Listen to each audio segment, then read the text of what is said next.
While a lot of us are looking ahead to those municipal elections, there's a lot more than just that going on at the Kansas Secretary of State's office. Secretary of State Scott Schwab is joining us today with a bit more information. And it's a busy time of year, not just because of elections.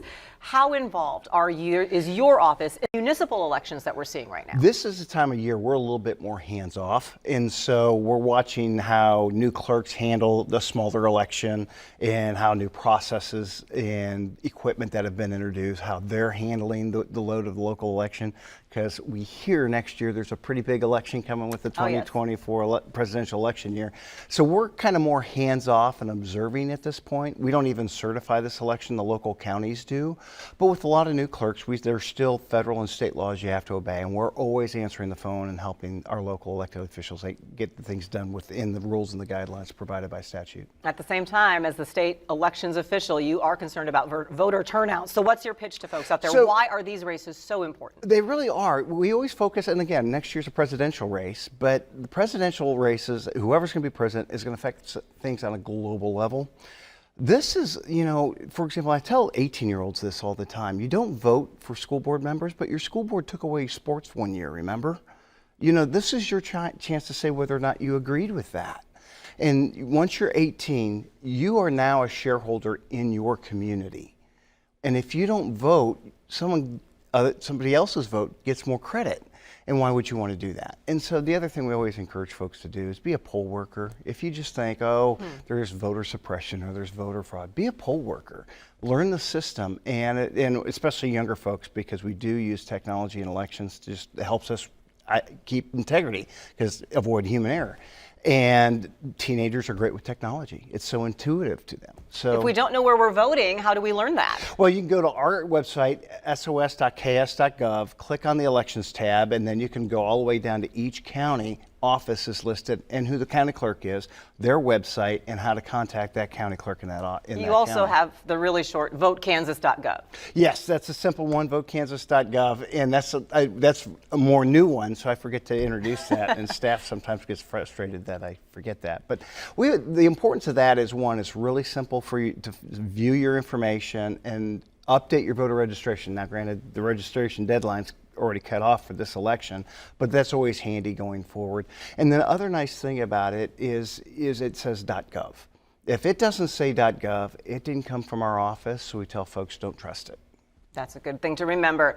Speaking of the presidential election that's coming up next year, Kansans could actually have an extra voting opportunity once again. We've had the caucuses.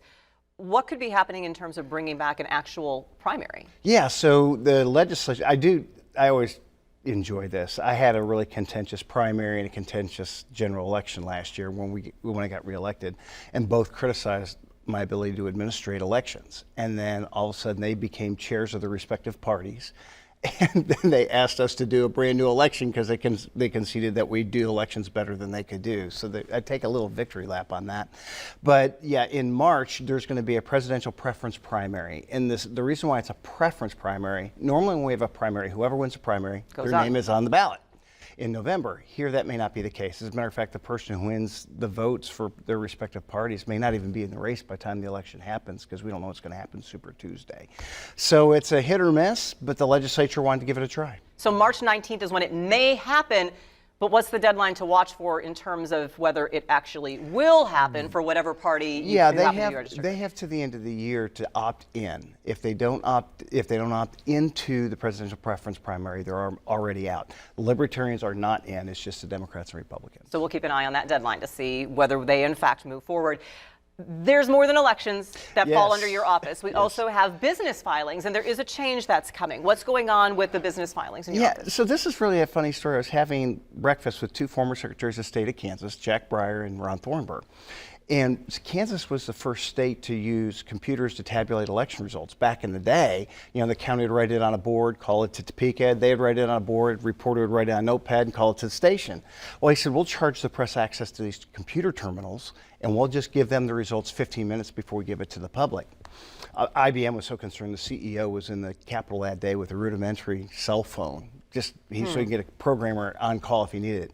I'm still on that computer system. And it's only for our business filing system, but we will be off in January. We have been working for 5 years to go from basically a Tandy Radio Shack computer to an iPhone 14, which will allow us to do some new things. And the first step is biannual business filings. Instead of filing every year, you'll file for a 24-month period, just kind of relieving some of that administrative burden. And so folks will be getting some information about this Yes, if they're they'll already come in the with your system? annual report starting in January, so you'll think your fee doubled, but it's a longer window.